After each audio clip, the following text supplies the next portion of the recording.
de agosto. 22 de agosto de 1972.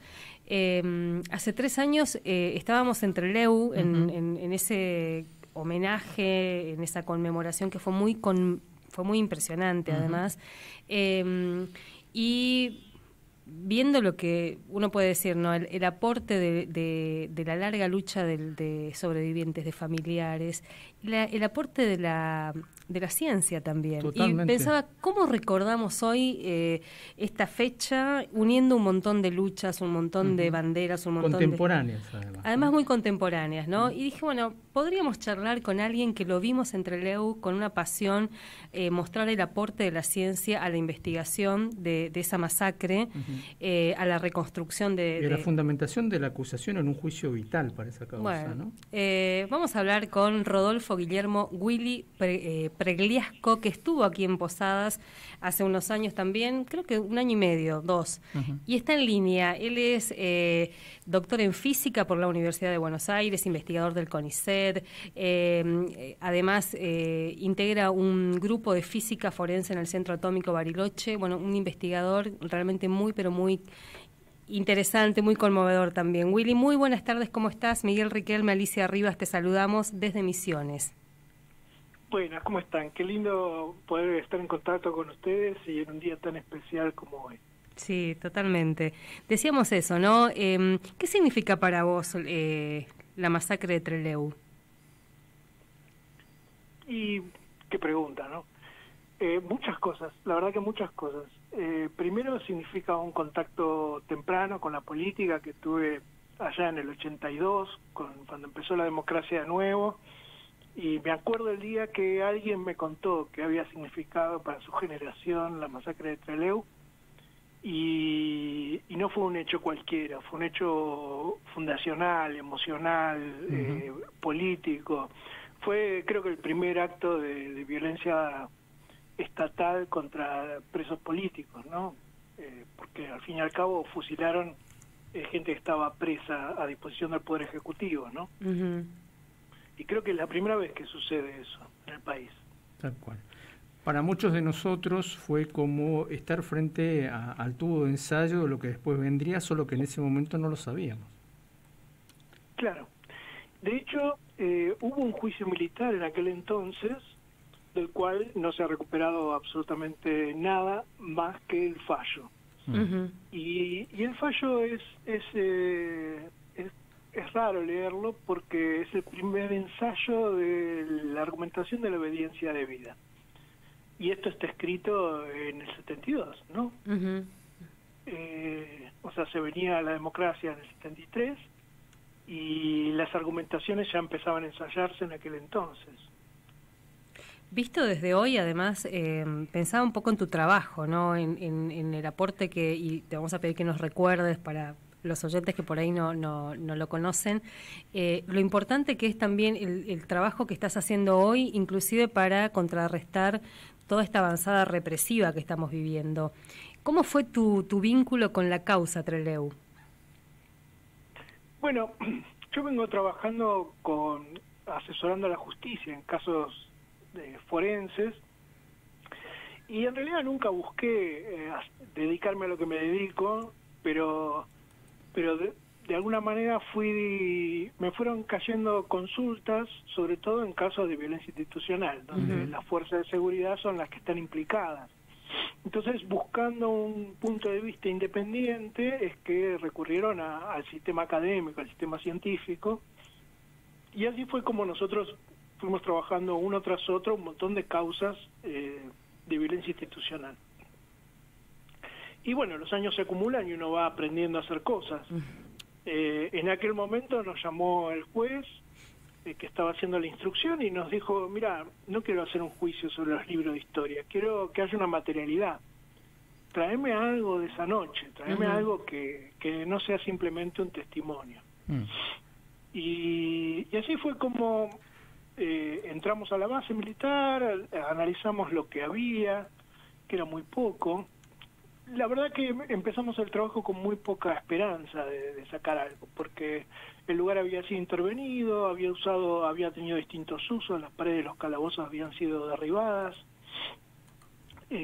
o sea, no había ninguna preservación de la escena.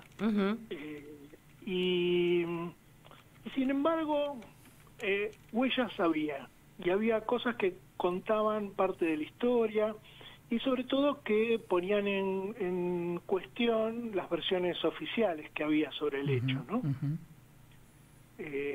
Había dos temas que estaban en discusión. Uno tenía que ver con la verosimilitud del hecho, porque las descripciones que se hicieron, que hizo la Armada en su momento, se basaban en unos croquis que ellos mismos habían hecho. Entonces, los croquis no eran a escala y hablaban de un pasillo muy ancho donde pasaban una serie de cosas, y cuando hicimos la reconstrucción el pasillo resultó ser muy angosto, y ese solo hecho ya ponía muy en cuestión las versiones oficiales, porque las circulaciones pretendidas que estaban en las declaraciones no era muy inverosímil que entraran en un pasillo tan angosto. Claro. Digamos, todo esto viene a cuenta de que el aporte que puede hacer la ciencia en un hecho judicial es traer la realidad, ¿no? Porque en general la justicia se basa en el manejo de expedientes, declaraciones y de papeles, ¿sí? De relatos que hablan de la realidad. Pero cuando uno trae la realidad con su contundencia, ¿no? Bueno, tiene algo que decir, hay una materialidad de los hechos, y eso no se pueden inventar cosas que no entran o que no pueden, o que violan las leyes de la física, ¿no? Claro.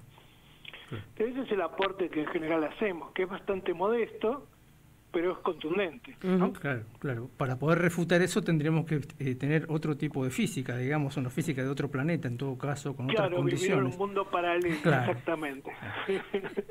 Que bueno, justamente uno de los grupos más cuestionados o descreídos, uno detesta en general a los abogados, porque hacen esta operación de ponernos en un mundo paralelo, ¿no? Obviando cosas que para todos son muy razonables. Willy, y pensaba un poco también en esto que hablas del aporte de la ciencia en un contexto, pensando hoy, ¿no? En un contexto tan complejo donde además pareciera que aunque le lleves una prueba contundente, del otro lado hay una realidad paralela que interpreta eso. Bueno, sí, eso es en general lo que está atravesando el sistema científico. Claro. Digamos, no es algo que me pasa a mí. Sí. De alguna manera, el ataque que hay al CONICET y a los investigadores tiene que ver con negar esa realidad. De alguna manera, desde lo político hay un discurso que es lisérgico, que es raro, que niega la realidad, que niega la lógica, que de alguna manera se basa en las formas de producción en las que vivimos, ¿no? Porque vivimos en una época donde se habla mucho de la fuerza grande de poder que hay, es el capital financiero. Claro. Y el capital financiero genera valor a partir de nada, a partir de más valor. O sea, es una cosa que tiene un componente lisérgico, un componente ilusorio, donde la producción no interesa, ¿no? Donde las cosas no importan tanto. Y vivimos sometidos a fuerzas misteriosas, ¿no? Las fuerzas que llaman del mercado son una cosa voluptuosa, extraña, inmanejable, ¿no? Y me parece que las ciencias sociales, las ciencias físicas, el pensamiento científico, el pensamiento racional, la argumentación, son elementos que suenan raros en esta época. Y no solo en la Argentina, ¿no? Sí, es cierto. Todo está puesto en cuestión de manera muy extraña. Sí, por eso hay movimientos terraplanistas. Claro. O sea, lo que pasa en la política es un reflejo de lo que pasa en la relación de la comunidad con la ciencia, ¿no? Claro, estaba pensando en dos cosas, ¿no? Ya que decías esto. Por una manifestación antipaleontólogos en el Museo de la Plata, acusando a los paleontólogos de sembrar huesos que después se encuentran. Ocurrió, ¿no? O el gobierno de Donald Trump. Claro. Eso lo hizo la Iglesia cuando empezó la paleontología también, claro, ¿no? Sí. Claro. O el gobierno de Donald Trump cerrando buena parte de la agencia meteorológica más grande del planeta, echando a más de 1.000 empleados en el mes de febrero de este año, negando el calentamiento global con ese gesto. O sea, hay cosas que son tan absurdas que a uno les cuesta incluso creerlas hasta que ve que realmente ocurrió esto. Está pasando. Echó un montón de gente y hoy hay una cantidad de operaciones que no se pueden realizar, ¿no? Bueno, eso refleja dos cosas. Refleja lo loca de la situación, pero también refleja el peligro que tiene la racionalidad para ellos, ¿no? O sea, lo que está mostrando, muchas de las cosas que hacen son provocaciones, algunas cosas no. Claro. Son solo para establecer una relación de poder, ¿no? Es decir, yo tengo el poder de cerrarlos y los cierro, ¿viste? Pero también es cierto que cierra aquello que lo amenaza. Yo creo que el discurso científico amenaza a estas estructuras de gobierno y ese es el motivo por el cual son tan atacados los científicos. Willy, yo quiero volver a Trelew, volver a Trelew hace 3 años, a ese homenaje, 50 años, esa presencia de familiares, de organismos, de ese reencuentro con la comunidad, y esa presencia tuya también como contándole a esa comunidad del trabajo científico. ¿Qué te pasó a vos ahí? ¿Cómo aparece también el rol del investigador, que es una persona humana, que además dimensiona... Sí, te lo preguntamos como humano, digamos. Que además dimensiona lo que está haciendo, el impacto que tiene. ¿Qué te pasó ahí? Mira, me pasó de todo. En ese aniversario fue muy fuerte, muy intenso. Poder charlar con los familiares, conocer a gente que admiré siempre, qué sé yo, conocí a Josami, que siempre lo leí, pero no lo conocía. Sí. Tuve la oportunidad de ver gente que admiro, de la cual había oído hablar y no había tenido contacto. Hice algunos buenos amigos. Por ejemplo, conocí y me hice amigo de Mario Santucho, con el cual hicimos un trabajo juntos a partir de ahí, con el mapa de la policía. Eso tuvo una implicancia este año con el caso de Pablo Grillo, con el caso de Jonathan. De alguna manera me gusta pensar que hay una gran comunidad en la Argentina de gente que ha tenido experiencias comunes, que están hilvanadas, y que de alguna manera Trelew es un nudo de gente que cuando la rastreás para atrás te encontrás con unos viejos militantes, con una serie de ideas, con la historia del país, y cuando vas para adelante en el tiempo vas encontrando gente con inquietudes, los hijos, los nietos, y una comunidad de intereses que está viva, que hay cosas todavía dando vueltas, ¿no? Que tenemos una historia y no es tan vieja. De hecho, hace poquito salió una noticia en el Página que contaba cómo uno de los principales aportantes de la fundación de Villarroel era Bravo, sí. el fusilador de Trelew, que fue enjuiciado en Miami. Y alguien me dijo, qué loco, ¿no? Y le digo, no es loco. Lo loco es pensar que la historia pasó hace tanto que no tiene ninguna influencia en el presente, ¿no? Claro. Lo loco es olvidarse de la historia. Eso es volverse loco. Cuando uno rescata la historia, rescata la identidad de uno, de una comunidad, me parece que poder incorporar eso es muy sanador para todos, para no volvernos locos, ¿no? Tal cual. Te llevo a otro punto. ¿Qué pasa con los más jóvenes y qué pasa con los más jóvenes de tu equipo, digamos? ¿Sentís que ellos entienden claramente esto que vos acabas de decir, esta interpelación que de algún modo estás planteando? Bueno, no tengo un equipo. Esa es parte del asunto. Y de alguna manera mi comunidad de trabajo se ha vuelto algo mucho más amplio, que no soy yo, no es el sistema científico, no es solo el CONICET, sino que también involucra a la gente del equipo argentino de antropología forense, que involucra peritos de otros lados con los cuales hay un respeto profesional grande, hay gente que trabaja serio, que trabaja a nivel internacional. Y yo creo que se ha instalado demasiado la idea de que los jóvenes votan a Milei, ¿sí? Y están abducidos por el celular.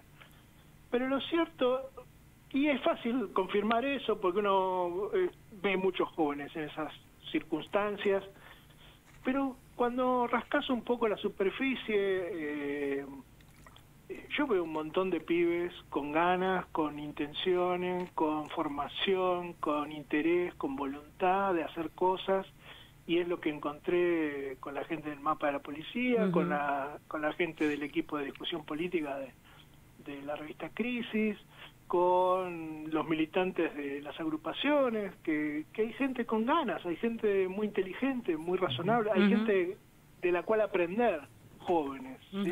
Claro. Así que todo depende de a quién miremos, para qué lado miremos, a dónde vayamos los sábados a la noche, ¿viste? Me parece que está mal generalizar con lo que uno ve en la tele, qué sé yo. Y hay que seguir buscando, ¿no?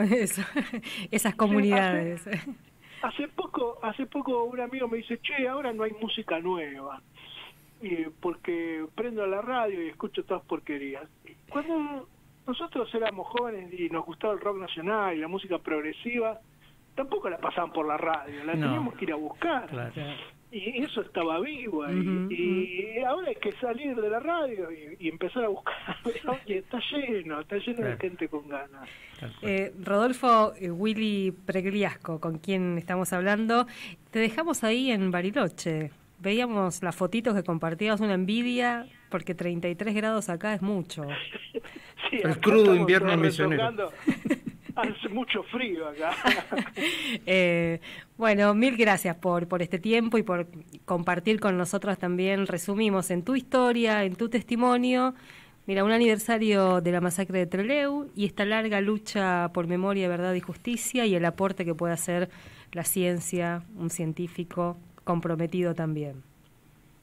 Bueno, yo les agradezco mucho su aporte, su mirada atenta, y la verdad es que espero que volvamos en algún momento a encontrarnos. Sí, dale, seguramente. Dale. Muchas gracias, un abrazo. Bueno, un abrazo grande. Hasta luego.